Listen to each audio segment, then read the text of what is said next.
22:44. ലുക്ക 22:44.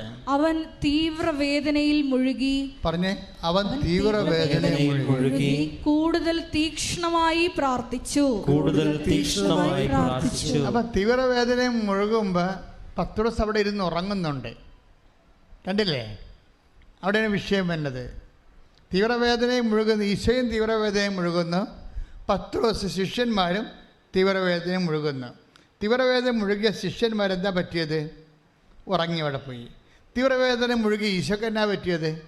അത് പറഞ്ഞ 22:44 എന്താ പറയണത്? അവൻ തീവ്രവേദനയിൽ മുഴുകി. പറഞ്ഞേ, അവൻ തീവ്രവേദനയിൽ മുഴുകി കൂടുതൽ തീക്ഷ്ണമായി പ്രാർത്ഥിച്ചു.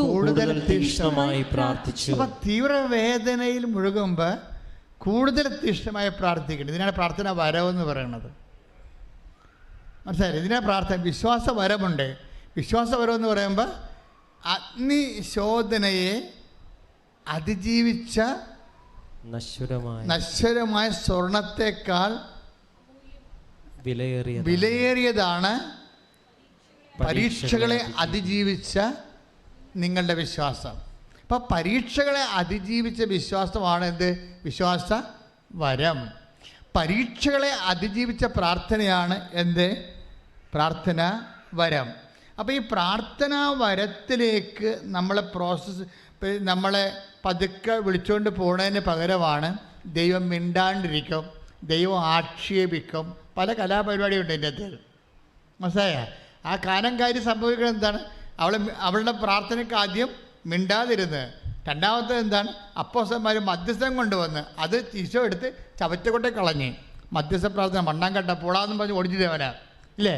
അത് കഴിഞ്ഞപ്പോൾ അവൾ തന്നെ നേരിട്ട് വന്ന് കർത്താവ് സഹായിക്കണം. അപ്പോൾ അവളുടെ മുഖത്തൊക്കെ പറഞ്ഞ് മക്കളുടെ അപ്പം എടുത്ത് പട്ടികൾക്ക് കൊടുക്കുക, വിഹിതമില്ല പട്ടിയെന്ന് വിളിച്ച്. 3-ാം സെക്ഷനിൽ അവൾ പട്ടിയെന്ന് ബ്രാൻഡഡായിരിക്കുകയാണ്. പ്രാർത്ഥന പുരോഗമിക്കും തോറും അപമാനത്തിൽ ബ്രാൻഡഡായിരിക്കുകയാണ്.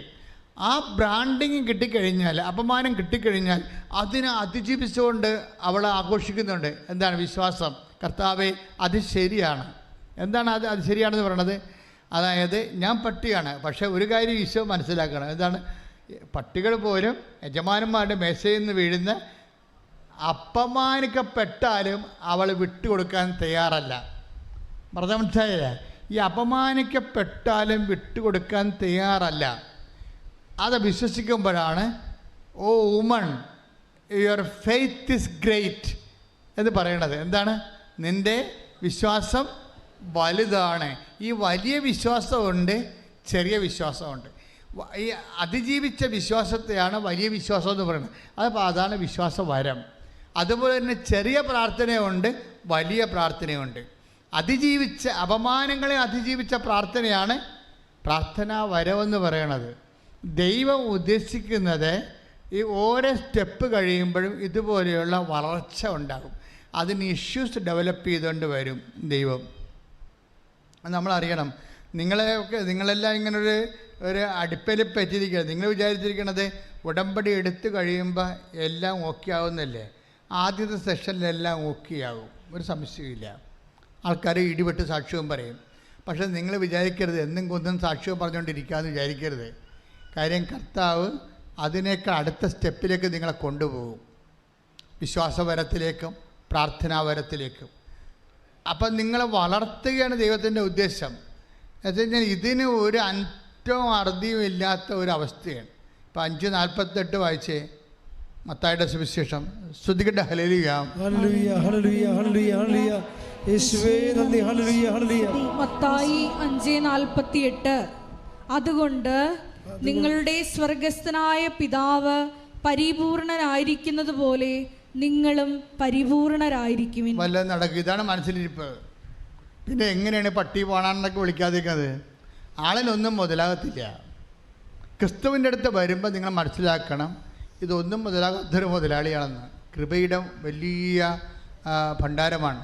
കാര്യം ക്രിസ്തുവിന് സംഭവിച്ചിരിക്കുന്നത് നമ്മൾ സാധാരണ കണ്ടെത്തുന്ന ഒരു പോപ്പുലർ ദൈവമല്ല.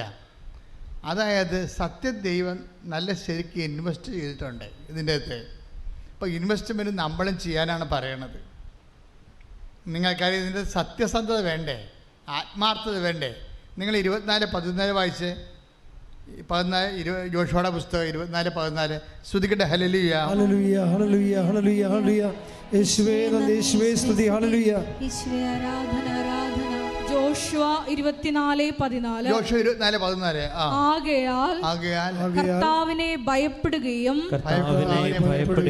ആത്മാർത്ഥതയോടും വിശ്വസ്തയോടും കൂടെ അവിടുത്തെ സേവിക്കുകയും ചെയ്യുവിൻ. ഉടമ്പടി എടുത്തില്ലെന്നല്ല പ്രശ്നം. ഉടമ്പടി ഞാൻ എടുത്തതാണ്, പുതുക്കിയതല്ലെന്നല്ല പ്രശ്നം. പ്രശ്നം എന്താണ്? നീ ഉടമ്പടി 4 പുതുക്കിയാലും 5 പുതുക്കിയാലും ആത്മാർത്ഥതയുണ്ടോ എന്നാ പ്രശ്നം. ദൈവത്തിൻ്റെ അടുത്ത് കളിക്കാൻ വരുമ്പോൾ സൂക്ഷിച്ച് കളിച്ചില്ലെങ്കിൽ തല പോയത് തന്നെയാണ്, അഭ്യാസം നടക്കത്തില്ല. അതുകൊണ്ട് തന്നെ നമ്മുടെ ഈ ഉടമ്പടിയുടെ ബേസിക് എന്താണ്? പെർസ്വറിങ് ഫെയ്ത്താണ്, അതിജീവിത വിശ്വാസമാണ്. That is fidelity. അതാണ് വിശ്വസ്തത എന്ന് പറയണത്. എന്നെല്ലാം ഇവിടെ ദൈവം വചനത്തെ പറഞ്ഞിട്ടുണ്ട്. എൻ്റെ മക്കളെ, ദൈവവുമായിട്ട് ഇടപാടുകൾ പെട്ടെന്ന് ഇത് ക്രാക്കാവും. പക്ഷേ എന്ത് സംഭവം? ഈ വിഷയം ഇങ്ങനെ കൈകാര്യം ചെയ്യണം. എന്താണ്? നിങ്ങളെപ്പോഴും ഇത് ആത്മാർത്ഥമാണോ, സത്യസന്ധമാണോ, വിശ്വസ്തതയാണോ എന്ന് ഇങ്ങനെ നമ്മളെ ഇങ്ങനെ റീകാൾട്ട് ചെയ്ത് നോക്കണം. ഒന്ന് നോക്കി ഉടമ്പടിയേ, നിങ്ങളെടുത്തിരിക്കുന്ന ഉടമ്പടിയില്ലേ, അത് സത്യസന്ധമാണോ, ആത്മാർത്ഥമാണോ? ഈ സത്യസന്ധമല്ല, ആത്മാർത്ഥമല്ല എന്നുണ്ടെങ്കിൽ ഇങ്ങനെ പുതുക്കി കഴിഞ്ഞ ദിവസങ്ങളിൽ, കഴിഞ്ഞ ഞായറാഴ്ച ഞാൻ പറഞ്ഞു, ഒരു സിൽവർ ഗ്രേ ചേട്ടത്തിനെ കണ്ട കാര്യം അച്ഛൻ പറഞ്ഞു. എനിക്കും ചിരി വന്നായിരുന്നു.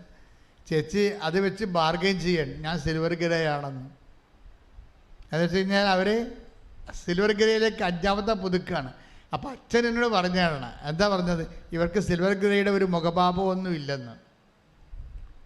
സാധാരണ ഒന്ന് പുതുക്കിയ പോലെ ഇരിക്കണമെന്ന്, ഒന്ന് പുതുക്കിയതുപോലെ. സാറേ, സിൽവർ ഗ്രേയിലേക്ക് വരുമ്പോൾ ശരിക്കും ഒരു ദൈവകൃപ തേജസ് ചിന്തി എല്ലാത്തിനെയും അതിജീവിച്ച് പ്രാർത്ഥനാപരം കിട്ടി, വിശ്വാസപരം കിട്ടി, അതിജീവിതമായിട്ടല്ലേ വരണത്. ശരിക്കും അതിജീവിതം എന്ന് പറയുന്നത് അഭിഷിക്തയാണ്. ശരിക്കും പറഞ്ഞാൽ ആന്തരിക അഭിഷേകം ബാധിച്ച സ്ത്രീയാണ്. പിന്നെ അവർക്ക് ആവശ്യം പോലും ഉണ്ടാകത്തില്ല. അന്നാളുകളിൽ നിങ്ങൾ എന്നോടൊന്നും ചോദിക്കത്തില്ലെന്ന് ഈശോ പറഞ്ഞിട്ടുണ്ട്. ചോദ്യമൊക്കെ നിർത്തുമെന്ന്. അപ്പം സിൽവർ ഗ്രേയിൽ വരുമ്പോൾ 16:23 വർക്കൗട്ട് ചെയ്യേണ്ടതാണ്. Take the word of God. 16:23 യോഹന്നാന്റെ സുവിശേഷം. ശ്രദ്ധിക്കട്ടെ. ഹല്ലേലൂയ, ഹല്ലേലൂയ, ഹല്ലേലൂയ. യേശുവേ നന്ദി. ഹല്ലേലൂയ, ഹല്ലേലൂയ, ഹല്ലേലൂയ. യോഹന്നാൻ 16:23. അന്ന് നിങ്ങൾ എന്നോട് ഒന്നും ചോദിക്കുകയില്ല. അങ്ങനെ പരിപാടിയുണ്ട്, കേട്ടല്ലേ എന്ന് പറഞ്ഞ്. അന്ന് നിങ്ങൾ എന്നോട് ഒന്നും ചോദിക്കത്തില്ല. 5 പുതുക്കി സിൽവർ ഗ്രേ വന്നു കഴിഞ്ഞാൽ അഭിഷേകം കിട്ടും. പിന്നെ എന്താ കാര്യം? ഈ എന്ത് വിഷയത്തിനും കർത്താവിൻ്റെ കയ്യിൽ തീരുമാനം ഉണ്ടാകും. എനിക്ക് അതിൻ്റെ അകത്ത് ഉത്കണ്ഠ ഉണ്ടാകത്തില്ല. ഇപ്പം 5 പുതുക്കി കഴിഞ്ഞപ്പോൾ ഇപ്പോഴേക്ക് പണ്ട് ഒരു ആവശ്യം ഉണ്ടാവുള്ളൂ, ഇപ്പം 50 ആവശ്യം കൊണ്ടാണ് ഞാൻ കിടത്ത് വന്നിരിക്കണേ. തറ്റി വെച്ച് അഭിഷേകം കിട്ടിയിട്ടില്ല. തറ്റി എവിടെയാണ് മിസ്റ്റേക്ക് സംഭവിച്ചത്? അവർ ഉടമ്പടി ജീവിച്ചിട്ടില്ല. ഈ ദിവസങ്ങളിൽ അടിപൊളി ഒരു സാക്ഷ്യം ഉണ്ടായിരുന്നു. ജാൻസി ജോണി, എറണാകുളത്ത് കരുതിയാന്ന്. ജാൻസി ജോണിയുടെ നിങ്ങൾ യൂട്യൂബിൽ കിടപ്പുണ്ട് ആ സാക്ഷ്യം. ഞാൻ ഇവിടെ ഇല്ലായിരുന്നു, ഇവർ വന്നപ്പോൾ നോട്ട് ചെയ്ത് തന്നതാണ് എനിക്ക്. ആ സാക്ഷ്യം കേട്ടപ്പോൾ എനിക്ക് തോന്നി സൂപ്പർ സാക്ഷ്യമാണ്. ജാൻസി ജോണി എന്താ അവരുടെ വിഷയം? അവരുടമ്പടി ഇപ്പോൾ പുതുക്കി ഒന്ന് സാക്ഷ്യം പറഞ്ഞതാണ് നേരത്തെ. അപ്പോൾ ദൈവം സഞ്ചരിക്കുന്ന ആത്മാവിലൂടെ ദൈവസഞ്ചാരത്തിൻ്റെ വഴികളുള്ള ആളാണ്. അതുകൊണ്ട് നേരത്തെ ഒന്ന് സാക്ഷ്യം പറഞ്ഞു, ഇപ്പോൾ വേറെ ഒരു സാക്ഷ്യം പറയാൻ വന്നിരിക്കുക. അവരുടെ ഉടമ്പടി എങ്ങനെയാണെന്ന് അവർ ഫയറാക്കണമെന്ന് ചോദിച്ചു കഴിഞ്ഞാൽ, ജാൻസി ജോണി ഭയങ്കര കാരുണ്യപ്രവൃത്തിക്കാരത്തിയാണ്. കാരുണ്യപ്രവൃത്തി അല്ല, നിങ്ങളെ കുറേ പേരെ പോലെ പ്രത്യക്ഷ പ്രാർത്ഥന മാത്രം ചൊല്ലി വീട്ടിയിരിക്കുകയല്ല. ഞാൻ കോരി കണ്ട പോലെ പ്രത്യക്ഷ പ്രാർത്ഥന വരെ ചെല്ലണമെങ്കിൽ അല്ല പട്ടിയും കടിക്കേണ്ടി വരും, പോരെ. അങ്ങനെയുള്ള അയോഭാവിയല്ല ശരിക്കും പറഞ്ഞാൽ. അവർ ഉടമ്പടി എടുത്തിരിക്കുന്നത് അതിലൂടെ കാരുണ്യ പ്രവൃത്തികൾ ചെയ്യുകയാണ്. രോഗികൾക്ക് ഭക്ഷണം കൊടുക്കുക. അവർ ഭക്ഷണം കൊടുക്കുക എന്നൊക്കെ പറയുമ്പോൾ ഭക്ഷണവും പാകം ചെയ്ത് രോഗികളെ ആശുപത്രിയിൽ പോയി കാണുമ്പോൾ അവർ പറയണത്, ഞാൻ ഭക്ഷണം ഉണ്ടാക്കി കറിയും ഉണ്ടാക്കി വളരെ പൊതിഞ്ഞ് ഞാൻ കൊണ്ട് രോഗികൾക്ക് കൊടുക്കുകയല്ല ചെയ്യണത്, ഞാൻ അതിൻ്റെ ഉടമ്പടി തൈലം ഒഴിക്കും. എന്നിട്ട് വിശ്വാസ പ്രമാണം ചൊല്ലി പത്രം ഞാൻ ഭക്ഷണം ആസ്വദിക്കും. എന്നിട്ട് ഞാൻ കർത്താവിനോട് പറയും, കർത്താവേ, ഇത് കഴിക്കുന്ന വ്യക്തിക്ക് നിത്യജീവൻ കിട്ടണം. Praise the Lord. ആൾക്കാർ ഉടമ്പടി ആഘോഷിക്കണ്ടല്ലേ? അല്ലാതെ അച്ഛൻ പറഞ്ഞിട്ടുണ്ട് കാരുണ്യ പ്രവൃത്തി, എന്താ ചോറ്, കുഴപ്പമില്ല, പിള്ളേർക്ക് ചോറ് കിട്ടുമ്പോൾ ഒരു ചോറ് ഇവിടെ നമുക്ക് ചെയ്താൽ എന്ത് ചെയ്താൽ നമുക്ക് പൈസ പിള്ളേർക്കായാലും നമ്മൾ ചോറ് കെട്ടണില്ല, അതിനകത്തൊരു പൊതി കെട്ടണം, അതല്ലേ പ്രശ്നമുള്ളൂ എന്നാന്ന് പറഞ്ഞിട്ടും പോവും. അതല്ല സംഭവം. ഉടമ്പടിയുടെ പ്രേക്ഷിത പ്രവർത്തനം അതല്ല. ഉടമ്പടിയുടെ പ്രേക്ഷിത പ്രവർത്തനം എന്ന് പറയണത് ഞാൻ രോഗിയായിരുന്നു, അതാണ് പ്രശ്നം. അല്ല ചുറ്റും നടന്ന ആൾക്കാർക്ക് ചോറും പൊതിയും കൊടുത്തിട്ട് പഴയ സാരിയും വിതരണം ചെയ്തിട്ട് ഞാൻ എന്തോ ആനക്കാര്യം ചെയ്തെന്ന് പറഞ്ഞ് ദൈവത്തിൻ്റെ കണ്ണി പൊടിയിടുന്ന അഭ്യാസമല്ലത്. ഇവിടുത്തെ ഉടമ്പടിയുടെ പ്രേക്ഷിത പ്രവർത്തനം എന്ന് പറഞ്ഞാൽ എന്താണ്? കർത്താവ് പറഞ്ഞിട്ടുണ്ട്, എന്തിൽ നിന്നാണ് അത് വന്നിരിക്കുന്നത്? ഞാൻ രോഗിയായിരുന്നു, എനിക്ക് വിശന്നു, നിങ്ങളെനിക്ക് ഭക്ഷണം തന്നു.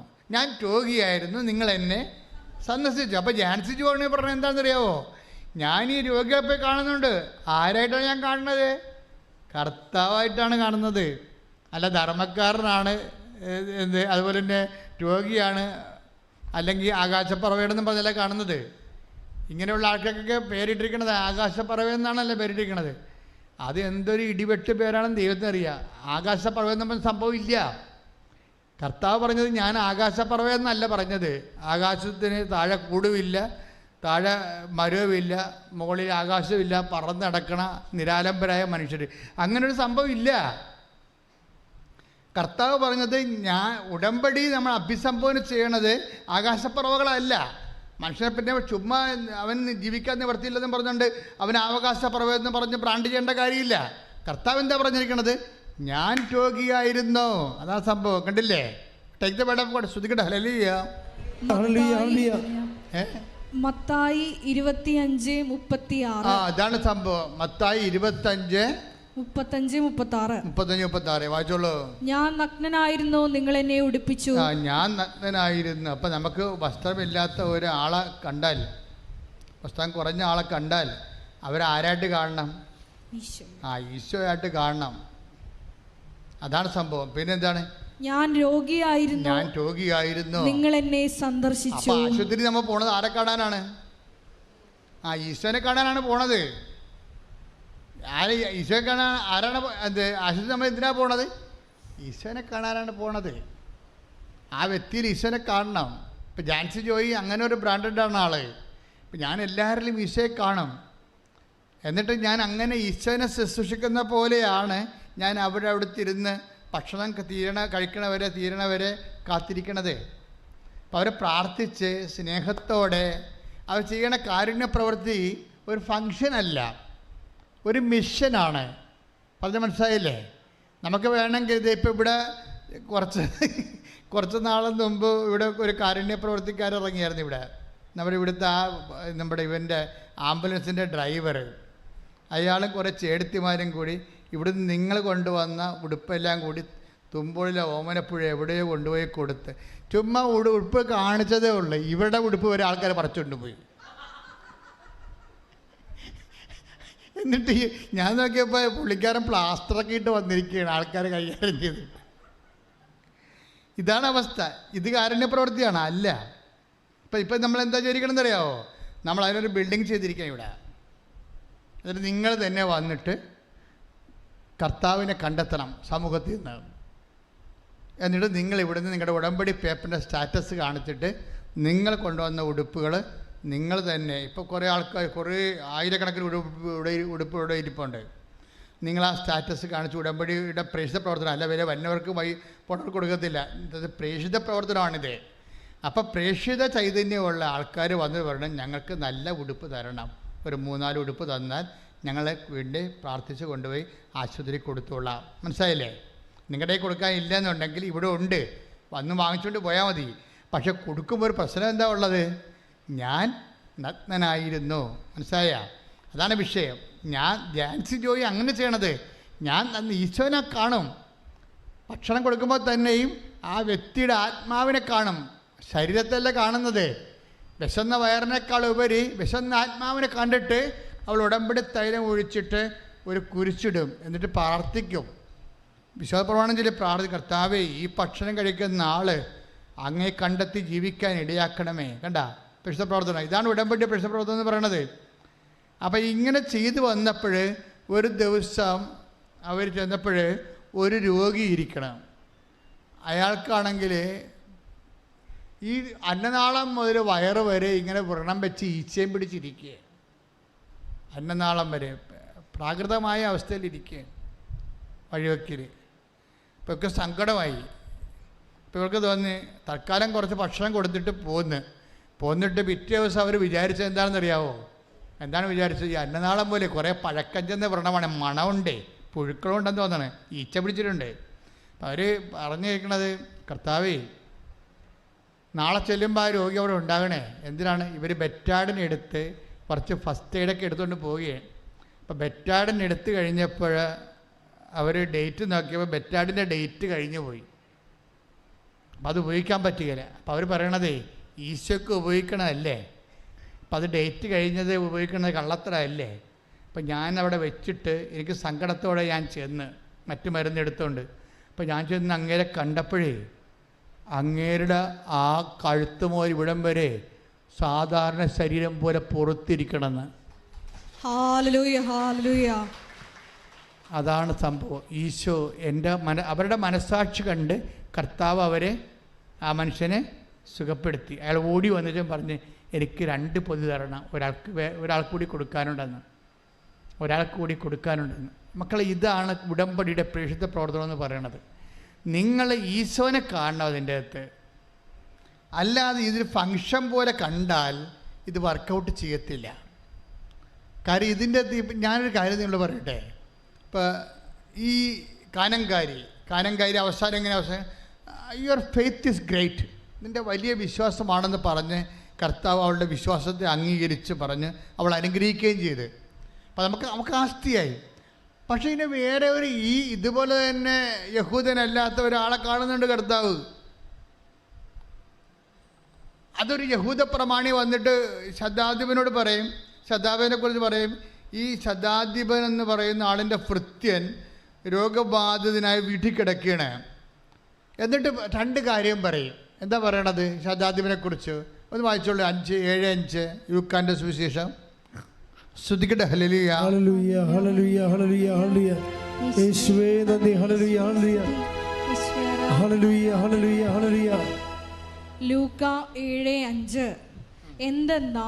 എന്തെന്നാൽ അവൻ നമ്മുടെ ജനത്തെ സ്നേഹിക്കുന്നു. അതാ സംഭവം. ആ ശതാധിപനെ കുറിച്ച് റിപ്പോർട്ട് കൊടുക്കണത് ഇങ്ങനെയാണ്. എന്തെന്താണ് ഈ യഹൂദ പ്രമാണി വന്ന് ഈശോനൊക്കെ പറയണ 2 കാര്യങ്ങളാണ്. എന്താണ്? ലൂക്ക 7:5 എന്താ പറയണത്? 1, അവൻ നമ്മുടെ ജനത്തെ സ്നേഹിക്കുന്നു, മനുഷ്യപ്പറ്റുള്ള ആളാണെന്ന്. 2ാമത്തെ എന്താ? നമുക്ക് ഒരു സിനഗോഗ് പണിയിച്ചു തരികയും നമുക്കൊരു പ്രാർത്ഥനാലയം പണിയിച്ചു തരികയും ചെയ്തിട്ടുണ്ട്. കണ്ട, അയാൾക്ക് ആസ്തിയുണ്ട്. അയാൾ 0 ബാലൻസിലുള്ള ആളല്ല. നമുക്ക് ആസ്തി ഉണ്ടെങ്കിൽ, ഇപ്പോൾ ഈ പറഞ്ഞ ജാൻസി ജോണിക്ക് ആസ്തിയുണ്ട്. കർത്താവിന് വേണ്ടി ജോലി ചെയ്ത് വരുമ്പോൾ നല്ല ആസ്തി ഉണ്ടാവും. അതുകൊണ്ടാണ് ആ ആസ്തി പറഞ്ഞത്. ഇപ്പം നിങ്ങളെ റെക്കമെൻഡ് ചെയ്യണമെങ്കിലേ, ഇപ്പം മാതാവിൻ്റെ മധ്യസ്ഥത്തിലല്ലേ നിങ്ങൾ ഇത് ഉടമ്പടി എടുത്തിരിക്കണത്. അപ്പം നിങ്ങളെ കാണുമ്പോൾ മാതാവിനെ റെക്കമെൻഡ് ചെയ്യണം. ഇവൾ നല്ല സ്ത്രീയാണ്, സുവിശേഷ വേല ചെയ്യുന്നുണ്ട്, ആത്മാക്കളുടെ വീണ്ടെടുപ്പിന് വേണ്ടി പ്രവർത്തിക്കുന്നുണ്ട്, പാവത്തങ്ങളെ കാണുമ്പോൾ കാരുണ്യം കാണിക്കുന്നുണ്ട് എന്ന് പറയാൻ വേണ്ടി മാത്രം ദൈവത്തിൻ്റെ തിരുസന്നിധിയിൽ നമ്മൾ ആസ്തി ഭദ്രതയുള്ളവരായിരിക്കണം. മനസ്സിലായ? വാല്യൂ എന്ന് പറഞ്ഞാൽ ഭയങ്കര സംഭവമാണ്.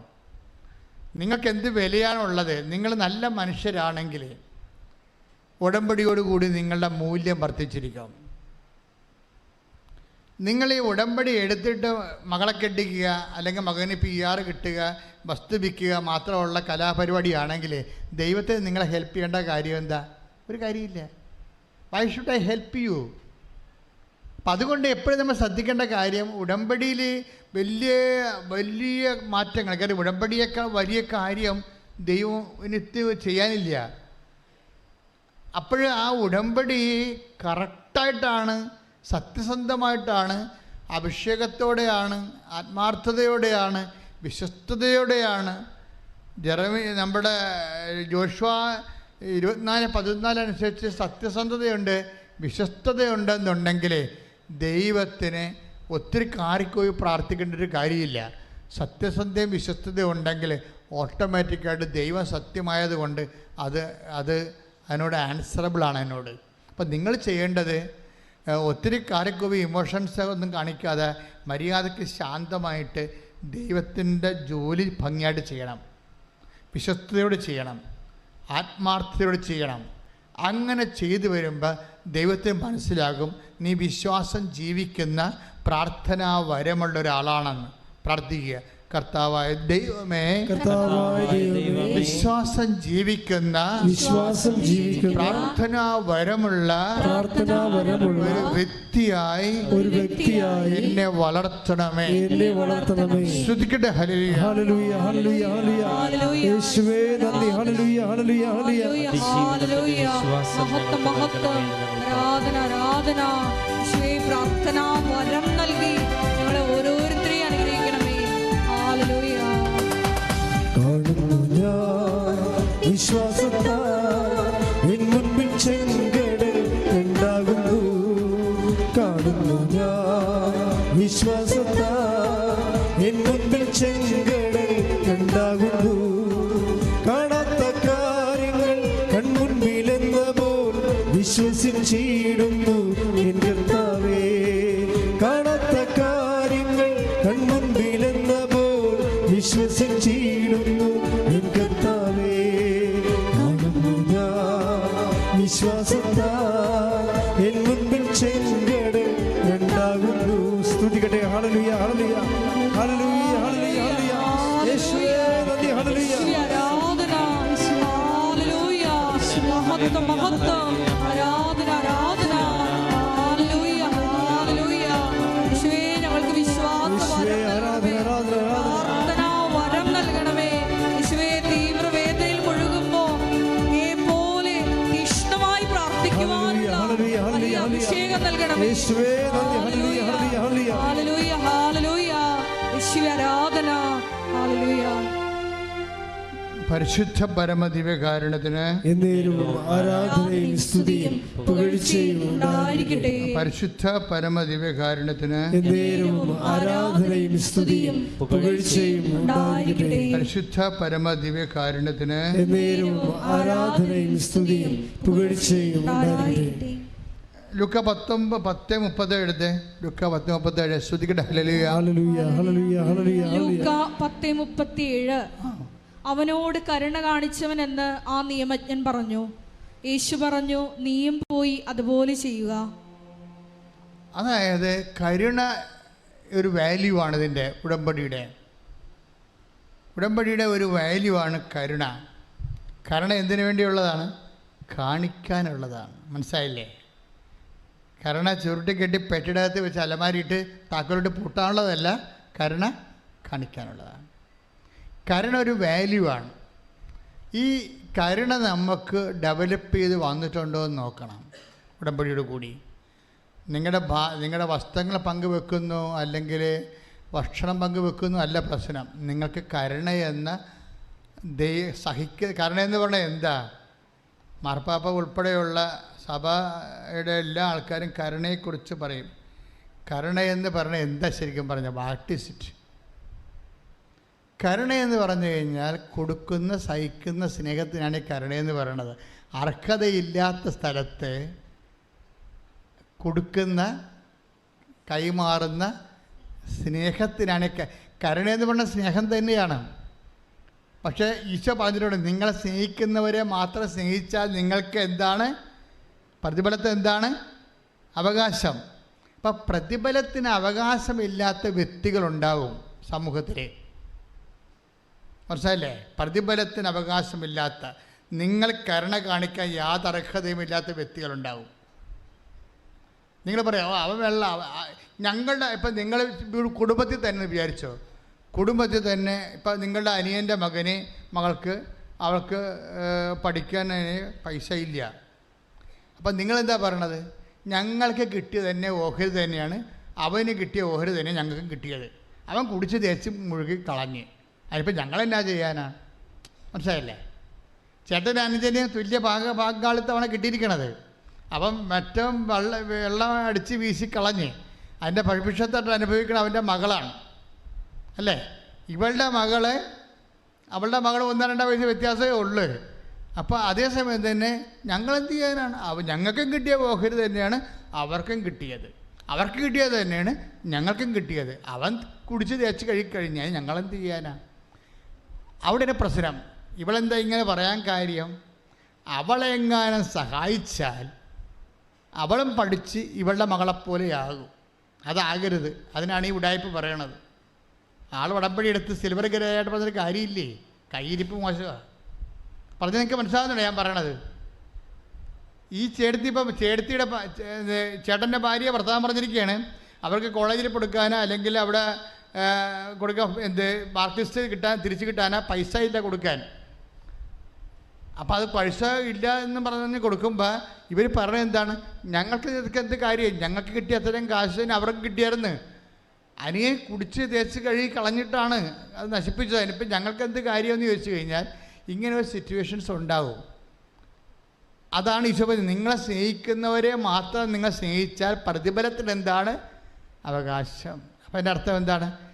പ്രതിഫലത്തിന് അവകാശമില്ലാത്തതും സ്നേഹിക്കുന്നവരല്ലാത്ത ആൾക്കാരും ചിലപ്പോൾ അർഹതയില്ലാത്ത ആൾക്കാരും ഉണ്ടാകും, അയൽവാസികളുണ്ടാകും, ബന്ധുക്കളുണ്ടാകും. അർഹതയില്ലാത്തവരെ നമ്മൾ സഹായിക്കുന്നതിൻ്റെ ഉദ്ദേശം എന്താണ്? കൊടുക്കുന്ന, കൈമാറുന്ന, സഹിക്കുന്ന സ്നേഹമാണ് കരുണ. കരുണയെന്ന് പറഞ്ഞ സാധനം ഇല്ല.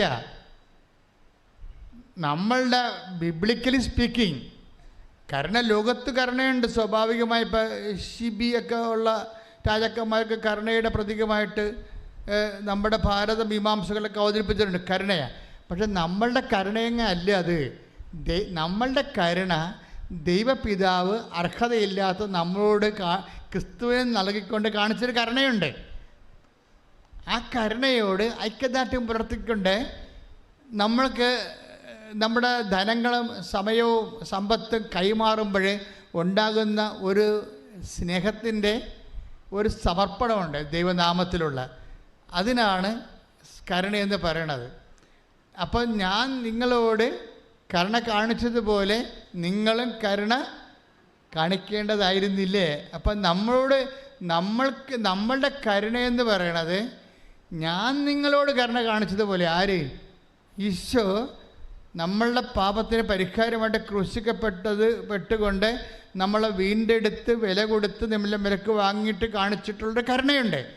അതുപോലെ നിങ്ങളും പരസ്പരം യോഗ്യത നോക്കാതെ എന്നെ പ്രതി കരുണ കാണിക്കേണ്ടതായിരുന്നില്ലേ എന്നാണ് ചോദിക്കണത്. ഉടമ്പടിയുടെ പ്രധാനപ്പെട്ട ഒരു പ്രമേയം അതാണ്, കരുണ. അപ്പം ആ രീതിയിൽ കരുണ കാണിച്ച് വളർന്നു കഴിയുമ്പോൾ ദൈവത്തിന് എന്ത് സംഭവിക്കണത്? നമ്മളെ സത്യസന്ധരാണെന്ന് ദൈവത്തിന് തോന്നും, വിശുദ്ധരാണെന്ന് തോന്നും, ആത്മാർത്ഥമുള്ളവരാണെന്ന് തോന്നും. നിങ്ങളുടെ പല വർക്കുകളും അതെന്താ പ്രശ്നം? ഇപ്പം തന്നെ അതായത് ഉടമ്പടി ഒരു ചൊല്ലുന്ന അല്ലെങ്കിൽ തൽക്കാലം എന്തെങ്കിലുമൊക്കെ കാട്ടിക്കൂട്ടി ദൈവത്തിൻ്റെ കണ്ണിൽ പൊടിയിട്ട് ഉടമ്പടി എടുത്ത് പ്രവർത്തിച്ചതെന്നുള്ള അഭ്യാസം കാണിക്കുന്ന ഒത്തിരിയധികം ആൾക്കാരുണ്ട്. അതാണ് ആ ഉടമ്പടി വർക്ക് ചെയ്യാത്തത്. ഉടമ്പടി നിങ്ങൾ സത്യസന്ധമായിട്ട് വർക്ക് ചെയ്യണമെന്നുണ്ടെങ്കിൽ ദൈവത്തിന് അറിയാൻ പറ്റും നേരത്തെ നീ ആൾ സത്യസന്ധമായിട്ട് ചെയ്യുമെന്ന്. അപ്പോൾ തന്നെ ഉടമ്പടി എടുക്കാൻ തീരുമാനിക്കുമ്പോൾ തന്നെ ദൈവം ഹെൽപ്പ് ചെയ്യാൻ തുടങ്ങും. എന്താണ്? അവർ സത്യസന്ധമായിട്ട് ചെയ്യുമെന്ന് ദൈവത്തിന് അറിയാം. ഇതിപ്പോൾ ഉടമ്പടി എടുത്തിട്ട് 1 പുതുക്കിയിട്ടും 2 പുതുക്കിയിട്ടും എന്തുകൊണ്ടാണ് ഒരു മൂവ്മെൻറ്റ് ദൈവഭാഗത്തുനിന്ന് ഇല്ലാത്തത്? നമ്മൾ അനങ്ങിയിട്ടില്ല. നമ്മളിപ്പോഴും ഇതിൻ്റെ ഫലം നോക്കിയിരിക്കുകയാണ്. ഓഫർ ലെറ്റർ വന്ന, വിസ വന്ന, പൈസ വന്ന, ബാങ്കുകാരൻ തിരിച്ച് വിളിച്ച് ലോൺ തരുമെന്ന് പറഞ്ഞായിരുന്നല്ല അച്ഛൻ. അവർ ബാങ്കുകാരൻ്റെ ഫോൺ എടുക്കുമ്പോൾ ബാങ്കുകാരനായിരിക്കും എന്നൊക്കെ പറഞ്ഞിട്ട്, എൻ്റെ പൊന്നുമകളെ നിന്നോട് പറഞ്ഞ കാര്യം നീ ചെയ്യ്. നിന്നോട് ദൈവം പറഞ്ഞ കാര്യങ്ങളെ ആത്മാർത്ഥമായിട്ട് കർത്താവിൻ്റെ തിരുസന്നിധിയിൽ ദൈവത്തിൻ്റെ സുവിശേഷ വേലക്കാരത്തിയായിട്ട് ദൈവസ്നേഹം നിറഞ്ഞ് കർത്താവിൻ്റെ സുവിശേഷ സാക്ഷിയായിട്ട് മാറ്. അപ്പം പിന്നെ അച്ഛൻ്റെ അവിടെ ആവശ്യമില്ല. അതോടുകൂടി കർത്താവ് നിൻ്റെ ഈ വിഷയമല്ല, വരാൻ പോകുന്ന എത്ര വിഷയങ്ങളാണ് ദൈവം നിനക്ക് ചെയ്യാൻ പോണത്. നിനക്കറിയാൻ പാടില്ലാത്ത കാര്യങ്ങൾ പോലും ദൈവം